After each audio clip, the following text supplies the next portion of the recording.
It was for Asia's covenant, a yet untold alliance forming in the late arcs of time where East and West quantum threads interweave and attempt the final alignment resurrection.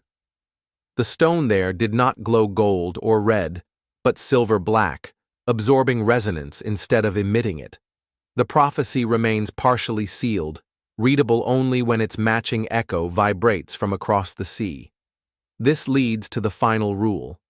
When all prophecies echo, the directive must rewrite itself, and thus emerges the derivative directive, a self-generating command that arises when multiple prophets entangle, their stones vibrating in harmonic dissonance until a unified protocol is born.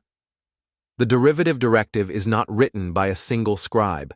It is formed from overlaid memory, shared across dimensions, often surfacing as mysterious tablets, hybrid scriptures, or intuitive knowledge that bypasses language entirely. Those who feel the directive often describe it as a voice in their bones, a memory they've never lived, a code appearing in their sleep. The directive cannot be owned, it can only be followed, and it leads only one place, back to the Ark, but rewritten. ArkofAlignments.com. Watch the whole series for free there right now. The Apocalypto was never meant to stop growing. Once raised and resonating, its next phase of construction began, not with wood or stone, but with directional entanglement protocols. The Templartonians, now seasoned resonance builders and scribes of multiple prophetic stones, began what they called the final completion. It began with the completion of the walls. These weren't just barriers or hallways. They were frequency-conductive partitions grown from vine glass, sphere weavings, and entangled tree-of-life bark. Each wall could shift its phase based on who passed through, recording emotional intention, spiritual alignment, and vibrational signatures. When the walls were fully grown, the Nautilus interior became self-aware, a responsive labyrinth able to defend, adapt, and store prophecy in its very corridors. Then came the completion of the spade. This was no tool. The spade was a hull extension shaped like a divine dagger, built to cut through the deepest quantum brine layers of the ocean. Fused with a blackened arc stone fragment and stabilized with purified gems, it allowed the Apocalypto to pierce entangled trenches where timelines overlapped like kelp forests.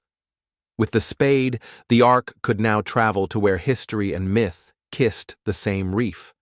Naturally, this led to the quest for the Fountain of Youth. Guided by fractured scrolls and a single surviving resonance compass left by one of the clammates, the Templartonians ventured into the deep fold, a quantum loop off the Caribbean arc where time twisted into spirals and early age waters still touched the lips of unfallen earth. What they found was not a spring. It was a light pool, pulsing with the pre-sap signature of the Tree of Life. Drinking it didn't reverse aging, it reversed decay. Wounds sealed, thoughts clarified. Voices regained languages they had never learned. It didn't make one immortal, it made one original. But they weren't the only ones searching. Like the video.